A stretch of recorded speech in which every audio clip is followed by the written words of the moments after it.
Hi everyone, welcome back to the Pro MMA betting podcast. So we're going to discuss UFC Copenhagen this week, which is a secretly real good card. I'm really looking forward to this one. Every fight looks like it's going to be exciting. It's maybe a little bit low-key if you're a bit of a casual, but if you're a hardcore fan, I think it's a stacked card and I'm really looking forward to it. As always, we'll do a little recap on how we got on last week.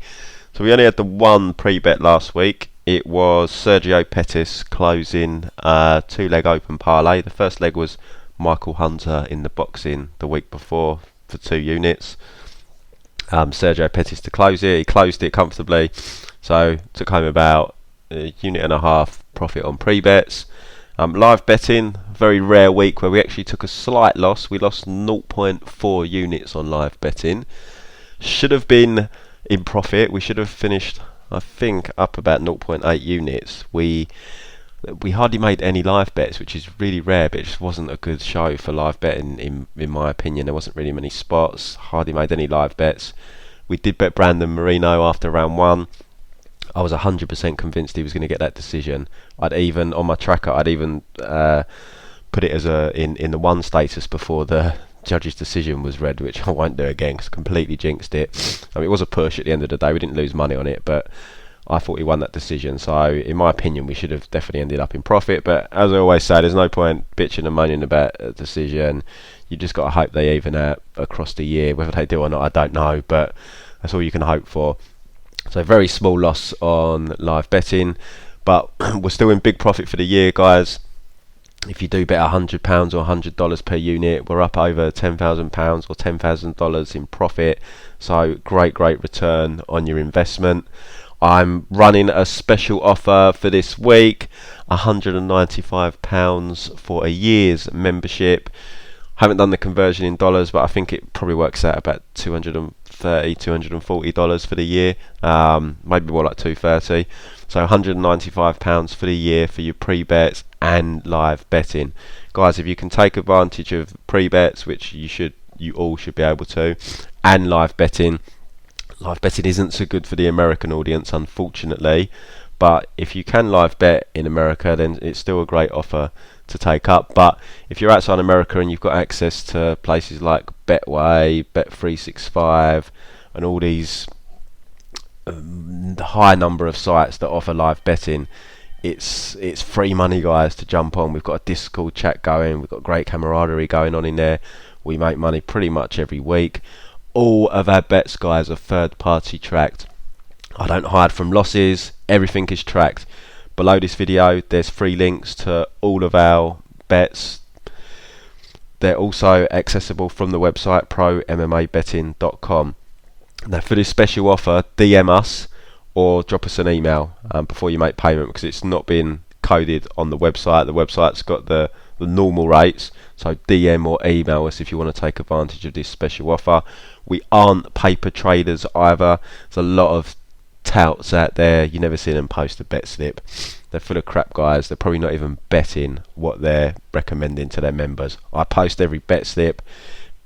I say it all. I don't post every single one, but I post the majority. If there's any that you want to call me out on, I'll happily post it. I bet everything that I tip, and I also show you the stakes. We proclaim to be the world's highest stakes MMA tipster. I haven't seen anyone who is giving tips out and asking people for money with higher stakes than us. And I don't cover the stakes when I post the bet slips. Bet slips are posted alongside the stakes. Complete transparency our end. As I said already, everything is tracked. No paper trading. Bet slips and stakes are posted. Over £10,000, $10,000 profit for the year. It's a great way to make money, guys. Live betting is the easiest money you are ever likely to make. I say it every week on this podcast. If you have access to it, if you want some help, guys, £195 for the year. If your units are £50 or $50 or more, you're likely to make your year's membership back in one show, probably 2 shows, worst case scenario. So it's a great investment to make. You're going to be making profit on top of your initial investment very quickly. So DM us or email us. As I said, the website is prommabetting.com.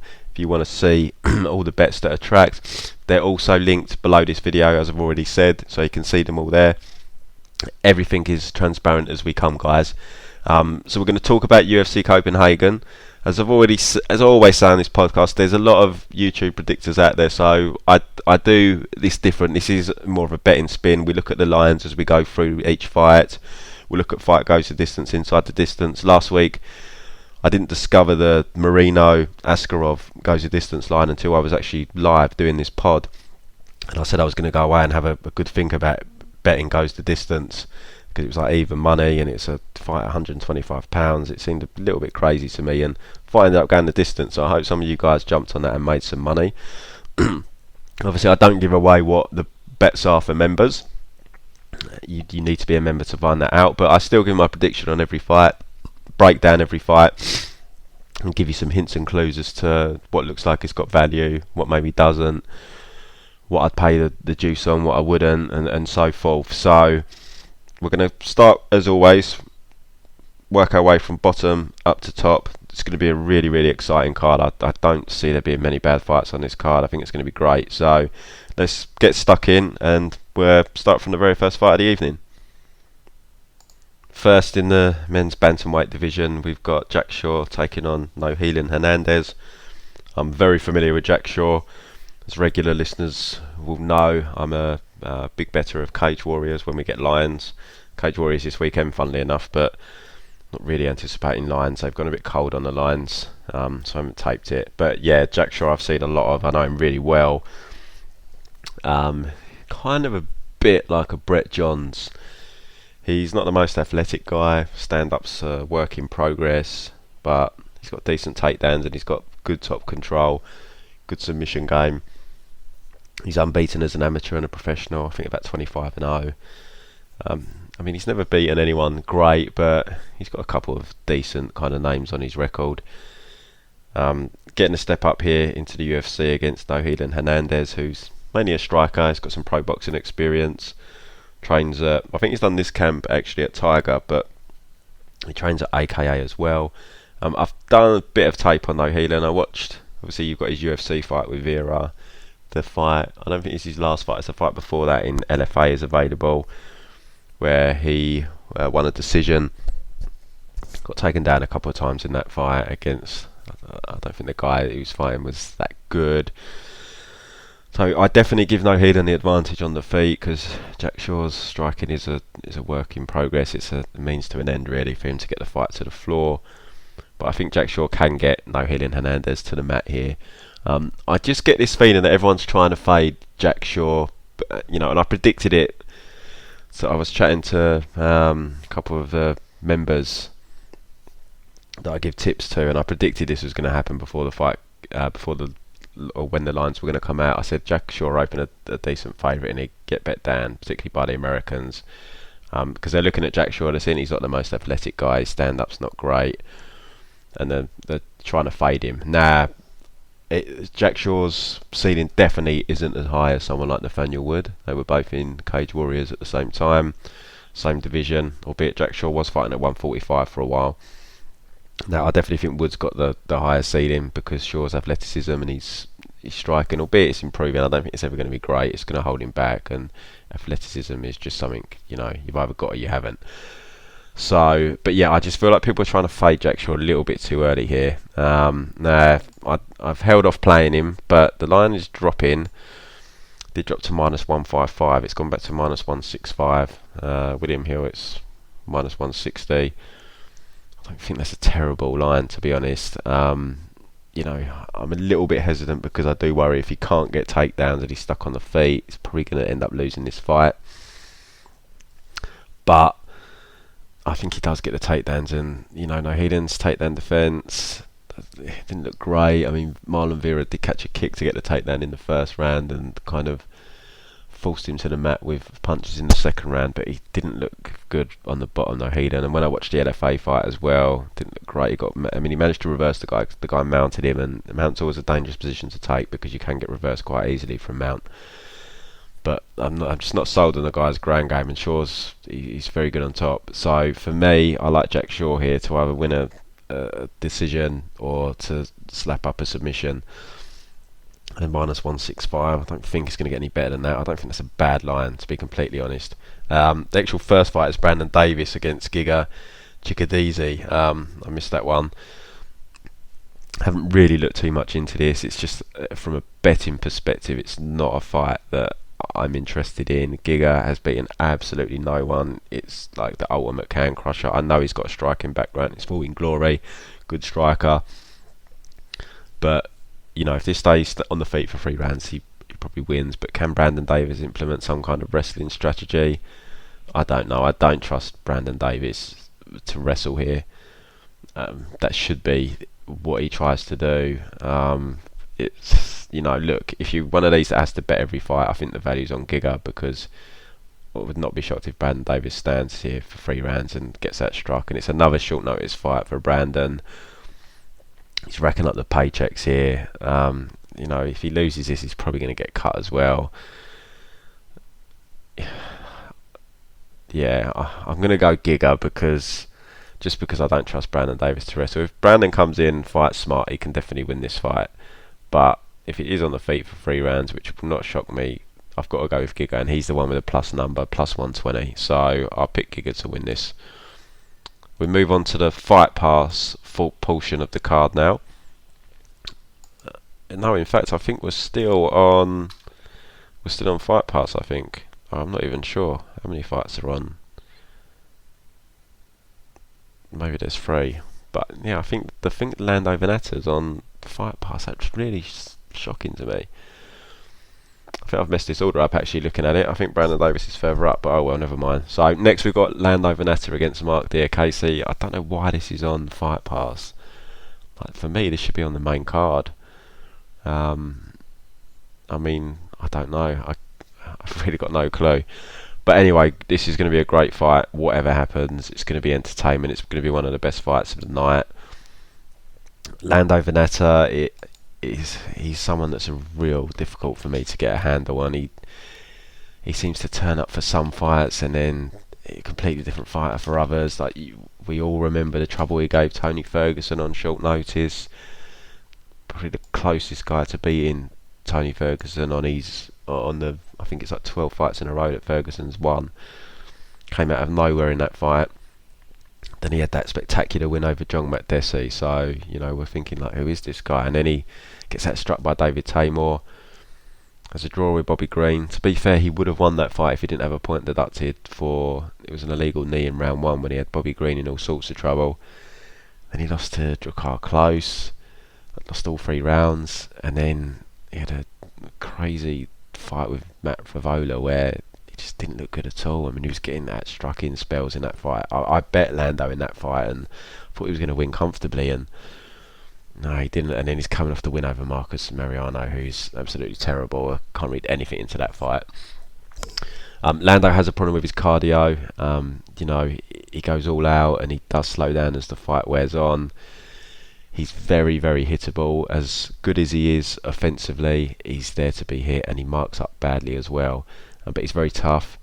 I don't think I've really seen him hurt. I don't think.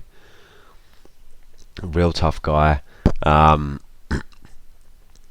He's very athletic as well. He's got some decent wrestling. Hasn't really shown any top control, but he's got some decent wrestling. He's hard to take down as well. But the weakness for him is as good as he is offensively, he's just extremely hittable and he slows down. Now, Mark Diakase, he's got another dynamic striker here. Mark looked very good in his last fight against Joseph Duffy after leaving American Top Team. He was coming off 3 straight losses. Lost to Drakkar Klose. Drakkar messed his calf up early there and really seemed to affect Mark in that fight. Mark came back well. He did win round 3 in that fight. Klose started to slow a little and Mark won round 3, but just dropped the first 2 rounds. Then he lost to Dan Hooker. He got submitted in round 3. First 2 rounds, a bit of a non-event, close fight. Third round, Mark came out really aggressive. It was looking good on the feet and inexplicably shot. I don't know why he shot on Hooker. Should have just kept. He was doing well on the feet at the beginning of round 3 and got guillotined, and then he got beaten up for 3 rounds by Nasrat. But you know, I hold Nasrat in very high regard. I don't think there's any shame in that. And then he was fighting for his job against Duffy. And, Duffy's got some good stand-up, but Mark messed his calf up early, caused Duffy to have to switch stance early in round 1. Duffy just isn't as comfortable fighting southpaw as he is orthodox, and he pretty much had to fight the whole fight then in a southpaw stance, and Mark just comfortably outstruck him and even mixed in some wrestling, which was good to see. Mark, dynamic striker, as I said. He's got some power in his hands. The volume isn't as high as Lando. Lando's definitely got the volume advantage here, but Mark is very comfortable switching stance here. He seems to be as comfortable in southpaw as he is orthodox, so he's a talented guy. And although he isn't as high volume as Lando is there to be hit, and I think Mark's going to look for that calf kick early. We saw Drakkar Klose, I think it was, work over Lando's calf pretty good. I think Diakase is going to look for that here early. So it's a real competitive fight. I'm really looking forward to it. The odds currently, Mark did open up at dog money. I mean, anyone that got that dog money, great bet. Money came in on Mark pretty quickly though. As I said, minus 155 now. Can't say I'm in love with paying that price on Mark. I think this fight isn't far short of a pick'em. It's going to be a close fight, but I do lean Mark. There's just something about Lando. I can't even put my finger on it, but the Matt Frevola fight just left a bad taste in my mouth. I mean, he just struggled in that fight. As I said, he does slow down. And to be honest, Mark does slow down as well. It's not like he's a cardio machine that pumps out a crazy pace. There are signs that he slows as well. He did do well to win round 3 against Drakkar Klose though. He was doing well in round 3 against Dan Hooker, but that was a pretty low-paced fight. And he did win round 3 against Frankie Perez. So, I mean, as much as I'm saying there are signs he slows down, he's a round 3 winner as well. So, if this fight's 1-1 going into round 3, I'd definitely have to favour Mark. But this is going to be a high-paced fight, so it'd be interesting to see how Diakase's cardio looks as the fight goes, because he's definitely not someone that's not going to slow down. He does slow as well, but that Frevola fight just leaves a bad taste in my mouth. And I mean, even the Drakkar Klose fight I just got shut down over the 3 rounds really. I mean, I know Mark lost to Klose as well, but he won round 3, and the calf kicks made a huge difference in that fight. So it's definitely an interesting fight. It's going to be very entertaining. I'll tell you what I do like now. It's going to be sweaty, but I definitely like the fight to go the distance. Price on it currently minus 165. I definitely see it going to a decision. So minus 165 for the fight to go to a decision. I do like that, but there's going to be some big shots landed. It's going to be a sweaty bet, but I definitely see this fight going to a decision. As I said, plus money on Mark, definite value there at the moment. I do lean Mark as a slight favourite, but not in love with the current price though. So I'm going to pick Mark to win a decision here, but it's going to be a competitive fight. Be interesting to see how Lando looks, what approach he takes. Is he going to try and pace himself here? Because he lost round 3 to Matt Frevola on volume. So, getting that struck by Matt Frevola is not a good look. So it's going to be interesting to see kind of how Lando comes out here. But I'm going to go with Mark. Really looking forward to that fight. Next, we got women's bantamweight. We got Macy Kaysen taking on Nina Landsberg. Macy's been running through everyone. Very rare for a women's MMA fighter to be stopping everyone, but she ran through everyone on The Ultimate Fighter, and since making her UFC debut, she's stopped all 3 opponents. She's got some big power standing, nasty knees in the clinch. Trains at Fortis, camp that's on fire at the moment. She looks like a great addition to this weight class. So she's taken on Lina Landsberg here over in Copenhagen. So I think Lina's from Sweden, so not fighting at home, but very close to home. Lina's coming off a solid victory against Tonya Evinger last fight. I think she kind of caught Tonya at the right time. I think Tonya is shot. She's had some injuries and so forth, but still, Really, really solid win for her there, because I didn't think she was going to beat Tonya Ovince, and she was a big underdog. So nice win for her there. But I mean, Lena's strongest in the clinch, but Macy is not uncomfortable in the clinch. She's very dangerous there. Finished, I think it was a couple of girls she finished from the clinch on the Ultimate Fighter. So it's kind of Lena's safe place, but is she going to be safe there against Macy? Not entirely sure. At distance, Macy can crack. Lena is tough. I mean, she's been stopped 3 times, but I don't know about her first TKO stoppage, how that occurred. But the stoppage losses to Cyborg and Aspinlad were ground and pound. So can Macy replicate that, or can she knock her out on the feet? I'm not sure. I mean, she has been stopping everyone, and she dropped. I mean, she rear naked choked Pani, but she actually dropped her before sinking in that choke, and she, I mean, wiped out Gina Mazzani very quickly. Sarah Morales got the stoppage in the second round. So for a woman, she's definitely got power there. I mean, look, she's minus 400. Oh, she's dropped a bit more actually, minus 380 now. So the price has come down a little bit. If it drops any more, might be interesting. If you're looking for a leg for a parlay, might be interesting. If we look at goes to distance, fight goes to a decision is even money. Fight doesn't go to a decision, minus 140. A bit conflicted on that one. I'm not sure which way I want to go. I wouldn't be shocked if it goes to a decision, but I wouldn't be shocked if Macy finished her either. So kind of not really got a lean there. But yeah, I think if the price on Macy drops a little bit more, maybe minus 350. If you're looking for a parlay leg, I wouldn't go big, but you know, if you're looking for a leg for a 1 or 2 unit play, I don't think Macy's the worst leg to use. I see her beating Lena. Lena's, you know, getting up there in age now. She wears damage badly. We saw her in, I can't remember who it was she fought now. I think it was Padilova, where her face was just absolute mess. She's hittable on the feet. Stand up isn't great. Her strongest area is the clinch, and as I said, Macy's decent there herself. So yeah, I have to pick Macy here. Don't really see an upset. And yeah, if that line drops a little more, because I think it was up at minus 500 at one point, so some money has been coming in on Lena, but for me, I have to go with Macy. I don't know whether it'd be inside the distance or decision. Not got a lean there, but you know, minus 350, potential parlay leg there. Next, we've got Siyar Bahadurzada taking on Ismail Nurdiev. Really hard fight for me to be confident in here. Ismail's shown a clear weakness with his cardio. Took the Prazeres fight on short notice. It was grappling heavy, so maybe you can forgive him. But then he gassed out badly in his last fight as well.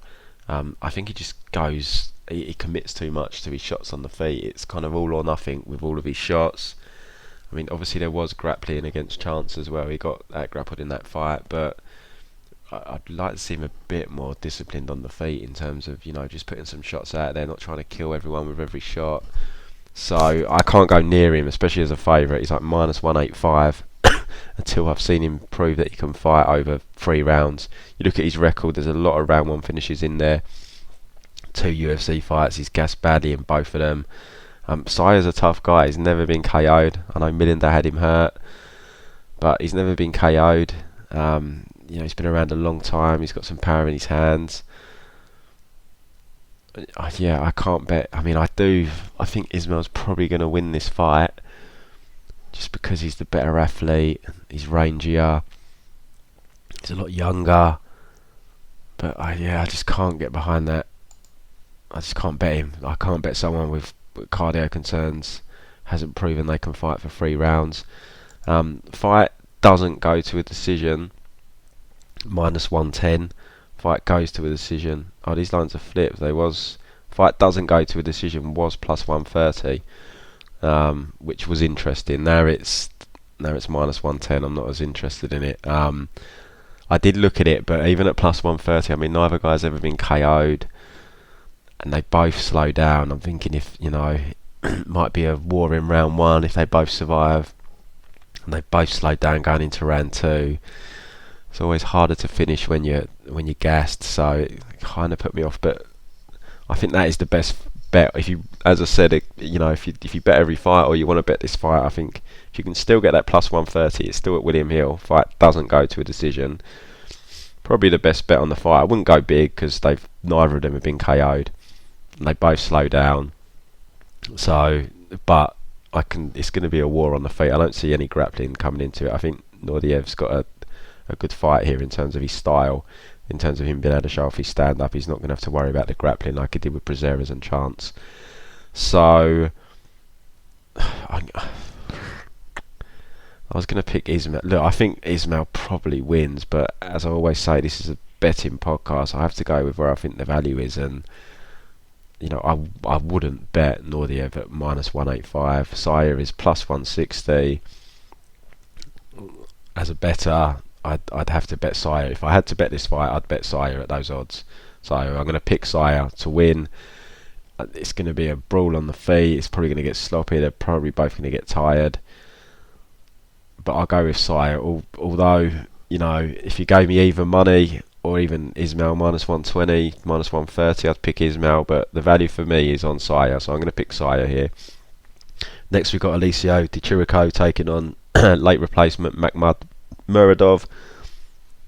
Alessio, very low volume fighter, not the most impressive guy on the UFC roster. Been around a while now in the UFC. He doesn't fight too frequently. We saw him come off a loss to Kevin Holland a few months ago. Kind of weird fight. Kevin Holland's shoulder was injured. De Chirico, I'm sure he knew it was injured and it just didn't exploit it. The guy's just got no volume. I mean, you watch the Marquez fight. Marquez is just in his face for 3 rounds, so Chirico was having to throw some stuff back in that fight. The Bambose fight, I mean, Bambose did make that difficult. He was just kind of running on the outside, but I mean, literally nothing happened until he landed that knee. He took Eric Spicey down and promptly got subbed. He had a close fight with Gareth McClellan. Lost to Bojan Velovic. I'm just not, Chirico just isn't the best, and the low volume, it doesn't help. He's a big guy though, he's powerful. Muradov's coming in here on a couple of weeks' notice. He's actually promoted by Floyd Mayweather. He's won a large number of fights in a row. His last loss, I've not seen it, but it was TKO due to a clavicle injury, so it doesn't seem like a genuine loss. So if you're going back to his last kind of proper loss, you're going back to December 2014. He's got a high-paced style, very in and out, so he uses a lot of energy. I don't think he's the most efficient striker in the world, but he'll try and get into land and he'll come back at it, try and mix in takedowns as well. He's not fought the best competition. Like his last fight was over Wendell Oliveira, who we've seen in the UFC, is a welterweight. We saw him beat Uda, who Marvin Vettori destroyed. Diego Gonzalez, another welterweight. So he's been beating kind of regional level guys or UFC rejects. A few of them smaller than him. So I can't get the greatest read on Muradov. I mean, I like his style with in and out, but I just don't think his stand-up's that great, to be completely honest with you. However, he was sitting at plus 150 for quite a while. When the lines first came out, I think there was definite value at plus 150. Anyone that got the plus 150, you got definite value there. I kept this fight. It's a pretty close fight. Muradov's now minus 145, which probably seems fairly accurate. But yeah, that plus money that he was sitting at for a while was a real good find if you managed to get on that. So anyone that got that, great find. I really think this fight goes to a decision. I don't think Muradov is finishing Chirico. Chirico isn't really a finisher at this level. So fight goes to a decision is minus 145. Same as the money line. So, at current odds, I think I like fight goes to a decision more than the money line on Muradov. But any plus money you got on Muradov is a solid bet. Chirico plus 125. I'm not in a rush to play that. He's got no volume. The guy, fight IQ seems a bit dodgy. Muradov is on short notice and he does have a high energy style, but he's been fighting really regular, so I think he's going to be in shape. But I do like fight goes to a decision at the current lines, minus 145. I do expect this to reach the judges' scorecards. Next fight we've got Alen Amedovski taking on John Phillips. I'm pretty familiar with John Phillips. He's been on the UK scene for a long time. He hasn't looked great in the UFC, but his first 2 fights he got wrestled. It's always been a big weakness for him. Last fight he got the fight he wanted. I thought he won that fight. I actually live betted Marshman, I think after round 1 by decision at like plus 300 or so, and I'd already tracked it as a loss before they read the judges' scorecard out, and I was really shocked that Marshman got that decision. Phillips has got big power. He's got solid stand-up. He showed he could be a more patient than I thought he could be against Marshman. Actually, he did fight that maybe a little bit too patient in the end, which ended up costing him on the scorecards. He dropped Marshman in round 1, so it needs to be a bit busier here. Amedovski, it's hard to get a proper read on him because he just got dominated by Jotko, and then his other fights he's won pretty quickly. But he strikes me as a bit of a kind of T-Rex with the way he lets his hands go. Doesn't really have much length on him. I personally think Phillips is going to knock him out here. I know there's a fight where Amedovski used some grappling, but it was mainly his opponent kind of initiating the grappling, and it was very sloppy and messy as well. So I definitely think this fight's going to end inside the distance. The line opened at like minus 130 to finish inside the distance, but I haven't looked for a few days, but I know it got bet down. It's minus 215 there, so I don't really like that. Phillips has actually flipped to the underdog in the last 24 hours. He's plus 100 now. Now, don't go big on this fight, guys, because John Phillips is low level. Amedovski, I'm pretty sure, is low level as well. But I do like Phillips here to box him up. I mean, I saw John Phillips years ago knock out James Zikic. James Zikic fought in the UFC once when it was in the UK back at UFC 38. He fought the likes of Vitor Belfort on Cage Rage. Real tough guy, James Zikic, and I don't think anyone's ever KO'd him except for John Phillips. Phillips put him out in round 1. This guy has big power. So, yeah, I mean, I wouldn't go more than a unit on it, guys, but Phillips, even money, I think that's a bet. I mean, what's him to win inside the distance? Phillips, plus 130. No, just play the money line. Just, there's such a small difference. I'd just take the money line. But I like Phillips to get the knockout here. He's fighting for his job. I mean, Amedovski probably is as well. Whoever loses is going to get cut. So I'm going to go with Phillips. It's the first fight. Well, the Marshman was a good fight for him stylistically, but I think Amedovski will fight more. Marshman was kind of on his bike. Don't think Amedovski's really got that in his repertoire. I think he's going to come and bang, and I favour Phillips in a brawl. So I'll go with Phillips to win by knockout. Right, we're on to the main card now. First fight is Denmark's own Nicolas Dalby taking on Alex Oliveira. I've followed Dalby's comeback pretty closely. As I spoke about earlier, I'm a Cage Warriors fan, watch it closely. So I saw all these comeback fights. He steadily improved, basically. He had a bit of a break. I know he had, I think, a bit of a depression battle. I think there was some alcoholism thrown in as well. So he was in a bit of a dark place for a while. But made his comeback. He ended up taking on Bettors in his first comeback fight, who ultimately ended up in the UFC. Kind of typical Dalby performance. It was a competitive fight all the way through. He came on strong. He won round 3, but dropped the first couple of rounds. But in hindsight, it was a bit of a test for your comeback fight, because Bettors, although he's not really worked out in the UFC, I think he's actually in Bellator now. He's a decent fighter. And then he steadily improved. He had a couple of, kind of gimme fights. Didn't look great in one of them. He did struggle with the Irish guy, I can't remember his name, Mole Peter.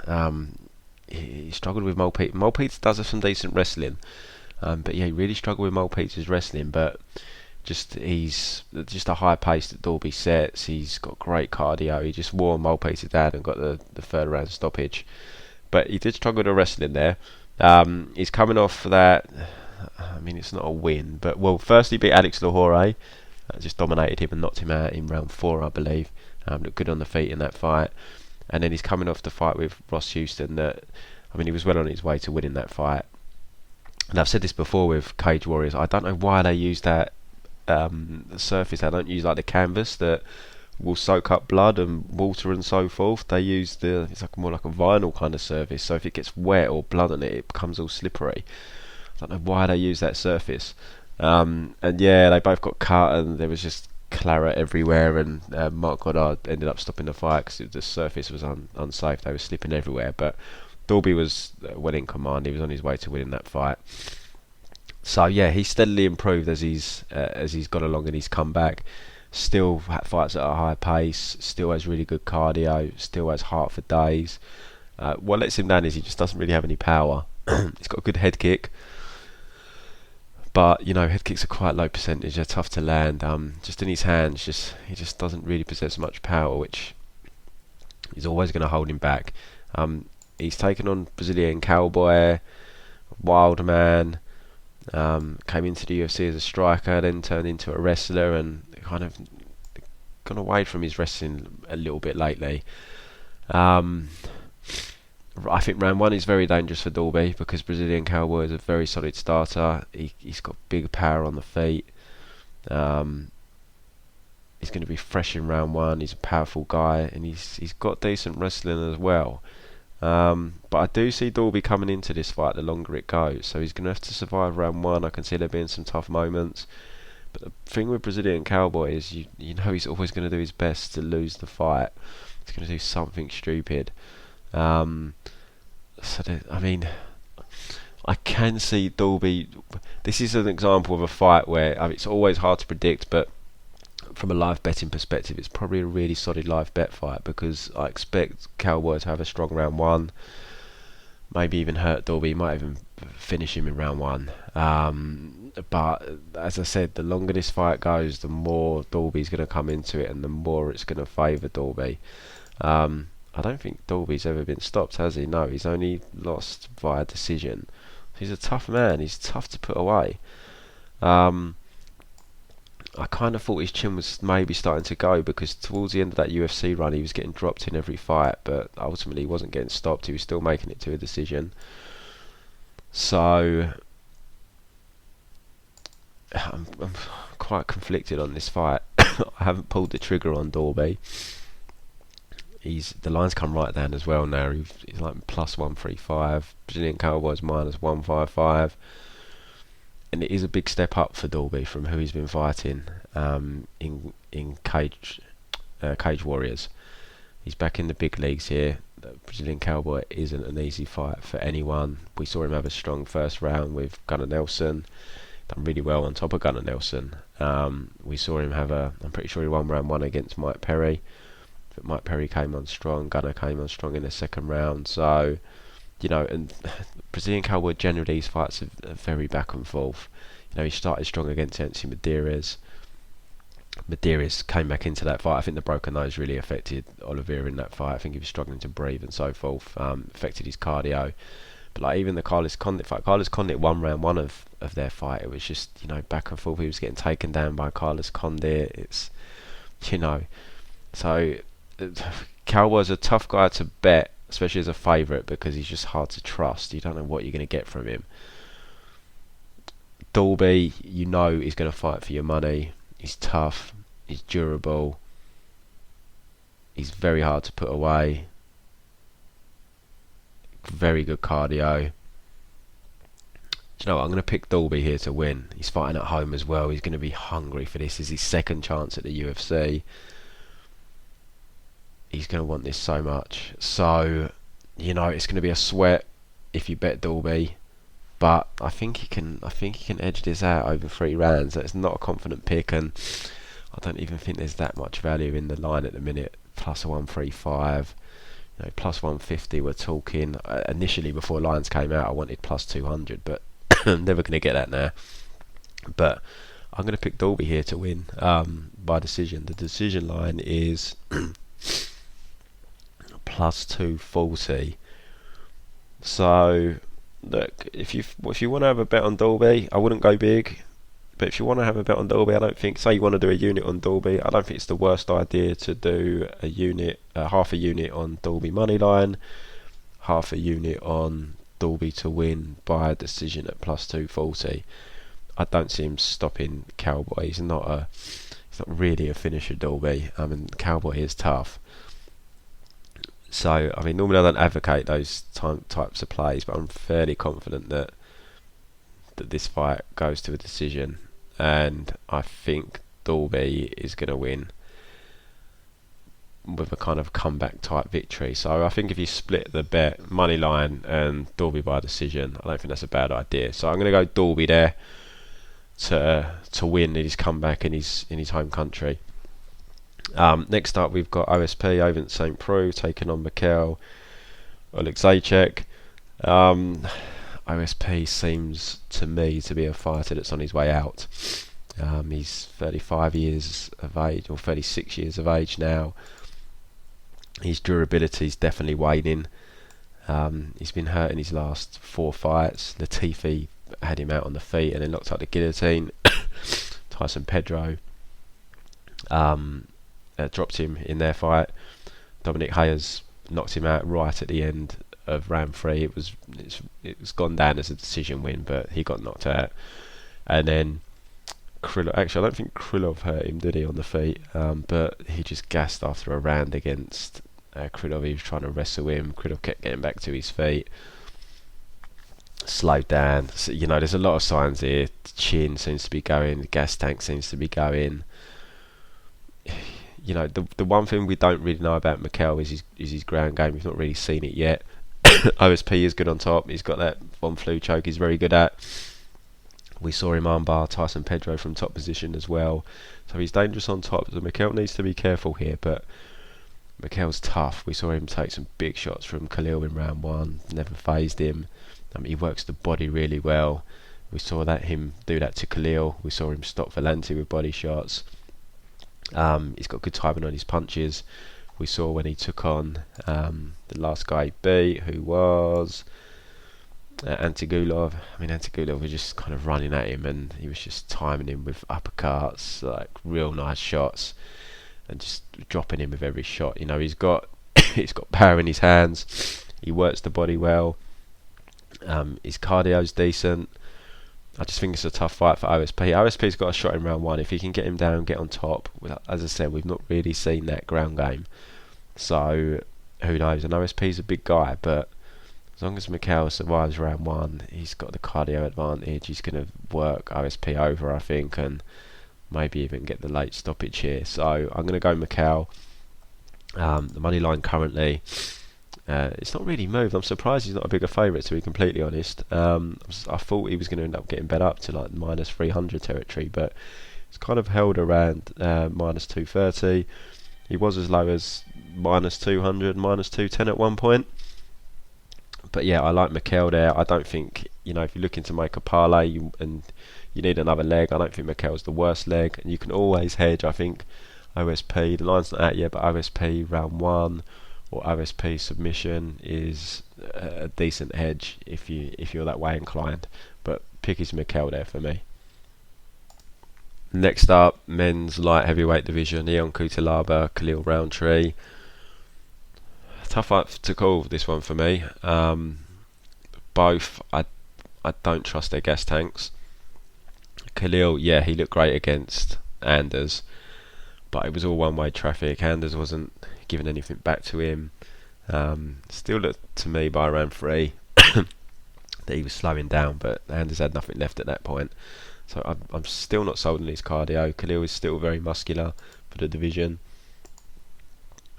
I think that's always going to be a problem for him, is his cardio and managing his output. Cutelaba isn't going to be a punch bag like Anders was. He's going to give some stuff back. I see this being a war of attrition, to be completely honest. What I don't like about Cutelaba, I've got to admit, is I think there's a little bit of quit on him. As much as he, tries to portray that he's this, absolute nutcase, dressing up as the Incredible Hulk, I kind of think I saw a bit of quit on him in all of his losses, to be honest with you, to Cannonier, Serkinov and Glover. He definitely is a dangerous hammer, but I don't think he likes being the now. However, Khalil is most dangerous in round 1. Ion's going to be fresh in round 1. He's not going to be slowing down. I definitely don't think Ion likes it once he starts to slow down and people start giving it back to him. But I just don't know how Khalil's going to look after round one, because I think Ion is not just going to accept being bullied like Anders was. I think he's going to give some back. Is Khalil going to be disciplined enough to avoid kind of getting into a high volume brawl? You know, I don't want to read too much into that last performance. As good as he looked, there's still cardio concerns there for me. And what happens if this fight goes long? Ion's got the wrestling threat as well that he can mix in. Whether he's going to or not, I don't know. I don't know what type of fight we're going to get here. There's a lot of what ifs, but I still think Khalil is going to slow down as long as Cutelaba isn't just being picked apart, which I don't think he will be. I think he will be firing stuff back, going to be landing stuff on Khalil. I think as long as Ion makes it a fairly high volume fight, I definitely still see Khalil slowing down. But as I said, Ion has slowed as well, so it's just a tough one. Look, for me, Ion's at plus money, plus 115. I'm not confident. I'm going to pick Ion though. I think if there's any value, it's with him. I think whoever's kind of got the plus number, the value's on them. And for me, Ion's, he's only a slight underdog, so I don't think there's a great deal of value there. But I'm going to pick Ion because he's the one with the plus number. Fight doesn't go to a decision, minus 350 territory, no thank you. So yeah, I mean, as I said, if you're someone that has to bet every fight, for me, whoever has the plus number is where the value lies, and at the moment it's with Ion. I expect Khalil to stay the favourite based on that last performance, but I'm not going to buy too much into that last performance personally. I want to see how he does here in a fight where he's going to have someone firing back, someone with some wrestling, someone who's got an iron chin. Let's see what happens, but I'm going to go with Ion purely based on the value. Men's welterweight division next. We've got Gunnar Nelson taking on late replacement Gilbert Burns. So Gilbert's just moved up to welterweight. He's coming off a win over Kunchenko back on the 10th of August. So he literally has taken his fight on like 2 weeks' notice. Now, he did gas against Kunchenko, so I'm a little bit worried about what kind of shape he's in coming into this fight, and I wouldn't be surprised to see him slow down again here. But it's kind of all speculation and guesswork, but I've just got a feeling, by round 3 his gas tank could be in jeopardy. But Gilbert Burns is someone whose stand-up has come a long way from when he first entered the UFC. He's got big power in his hands. He throws with ill intent. Didn't really get to see it against Kunchenko. He fought smart in that fight through the first 2 rounds, used his grappling. I think against Gunnar he's probably going to... he's not going to mind the kind of where it goes, but I definitely think we'll see him try and use his hands in this fight. Gunnar's got kind of good sniper-like power. If he lands a well-timed shot, he's got power, but I think in terms of actual pound-for-pound power, Gilbert Burns is the bigger puncher here. So I wouldn't be surprised to see him come in, try and take Gunnar's head off. A lot of this fight is probably going to play out in the clinch, and it's going to be interesting to see who wins the clinch battle. It's also going to be interesting to see Gilbert Burns being taken down, or someone trying to take him down, and how he deals with being on the bottom if he does end up getting put there, because no one's really tried to grapple with him in his UFC run. Prezera's mixed in some takedowns. I think Rashid Magomedov did, but apart from that, we've not really seen him kind of be on the defensive in the grappling. So really interesting fight, this one, for me. With the way the lines are currently, now initially my gut thought was, oh yeah, I like Gilbert Burns here, but just the more I thought about it, he's on short notice again. He did gas against Kunchenko. I just think he's going to slow down the longer this fight goes. But we've not really seen Gunnar have to deal with the grappling on the defensive side, except for the fight against Damian Maia. So it's kind of a lot of unknowns really going into this fight. But for me at the moment, I'm not confident on this fight as to who's going to win. But I have to go, as I say, where I think the value is, guys, and that's how I make my predictions. And Burns is minus 145. Gunnar's currently plus 125. I think the value's on Gunnar. I'd say anyone with a plus number, much like the last fight, the value is with them, and here I think it is with Gunnar Nelson. Gunnar's coming off a loss. He had a good round 3 against Leon Edwards. He's really, really good on top, Gunnar. Real strong. We saw that against Alex Oliveira, busted him open, huge elbow. Got the choke quickly thereafter. So, yeah, I'm really intrigued because I just don't know how this fight's going to play out. I see a lot of it in the clinch, and I don't know who's going to win that clinch battle. That could determine how this fight plays out and who wins it. On the feet, I give Burns the advantage with raw power. Gunnar could definitely walk onto something, but Gunnar Nelson's got some good snipey power as well. Gilbert could run onto something that Gunnar times well. We've seen Gunnar drop Alen Jabane, we saw him drop Brandon Thatch. He dropped the Russian guy as well, Amedovski. He's got some decent. If he times it right, he's got some sneaky power himself. So it's just a real hard fight for me to get a proper handle on. But the one big question mark I do have in the back of my mind is how Gilbert's cardio is going to hold up in this fight, taking this on short notice.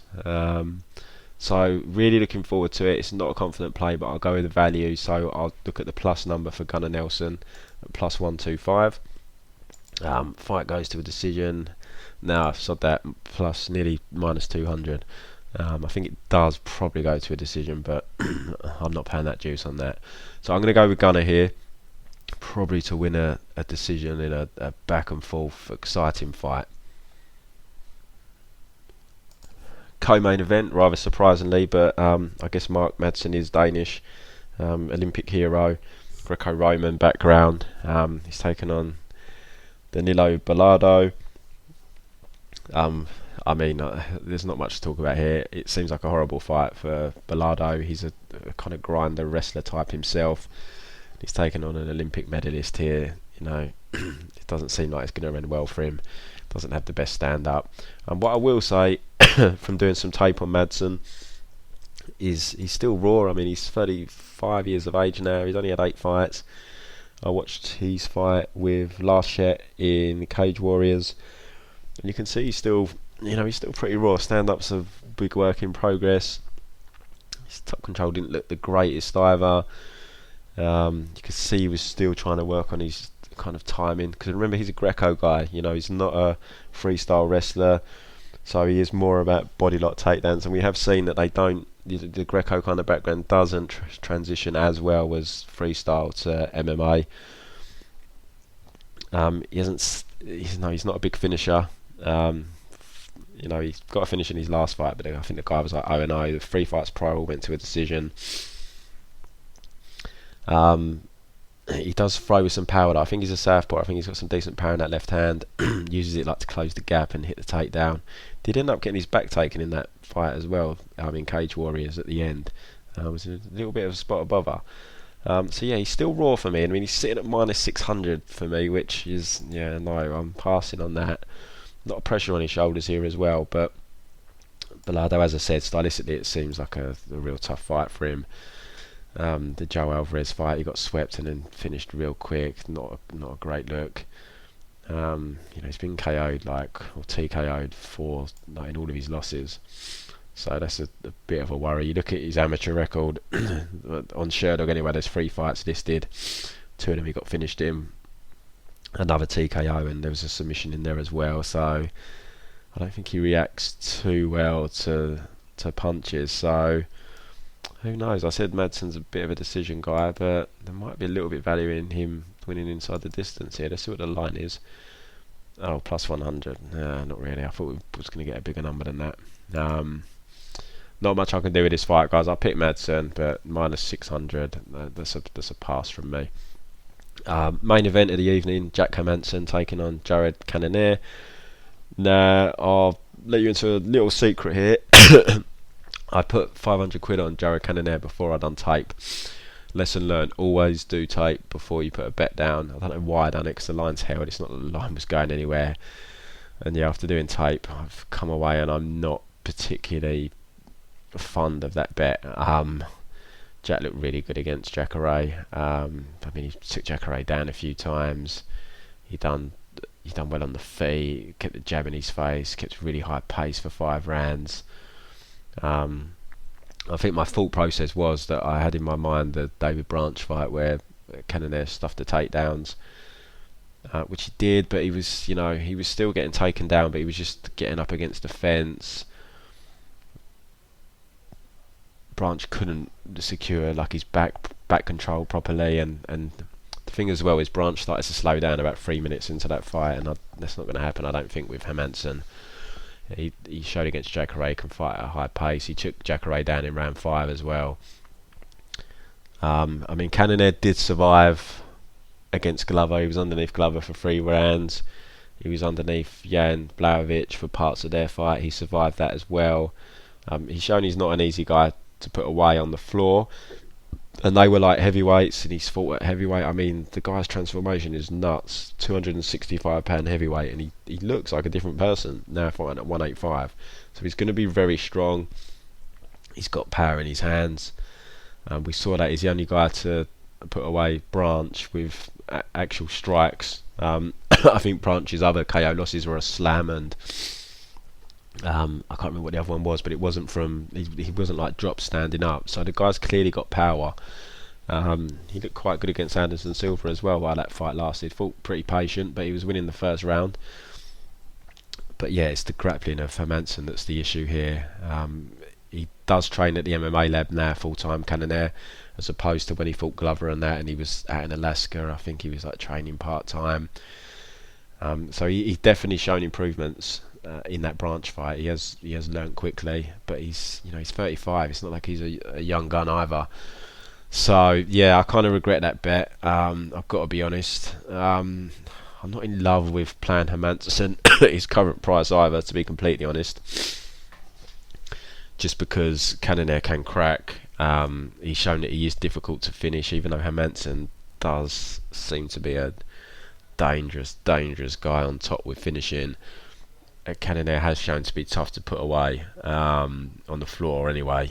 Dominic Hayes put him away on the feet, but I'd be very surprised if Hermansson managed to do that. But on the feet, yeah, I do give Cannonier the advantage on the feet, and it's 5 rounds every fight.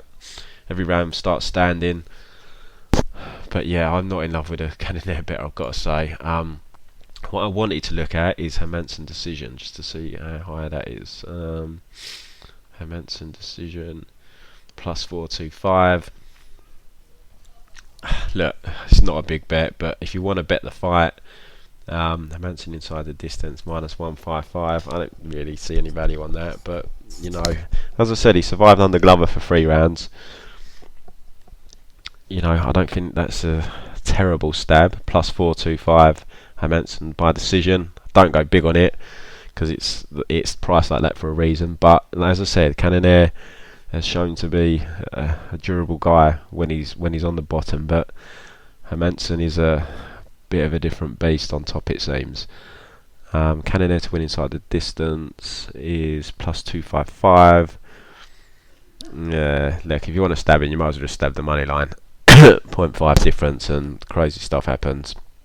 With the Hermansson line, with the decision line was a big gulf, so it's worth the risk if you want to bet the fight. But yeah, I'm going to pick Hermansson.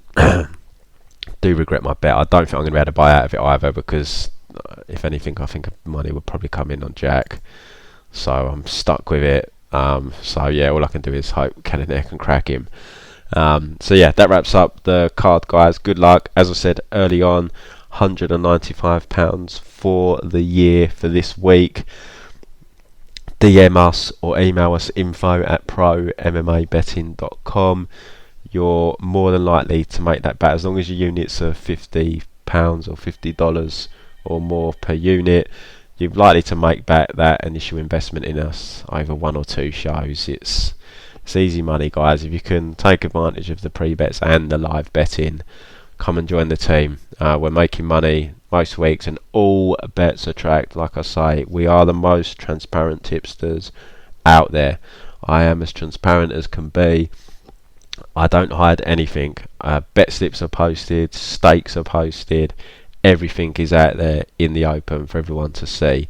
So good luck with your bets. I hope you've enjoyed the show, and we'll be back next week for the pay-per-view show in Australia, and that card is, besides the top 2 fights, that card absolutely stinks. So good luck everyone. Over and out.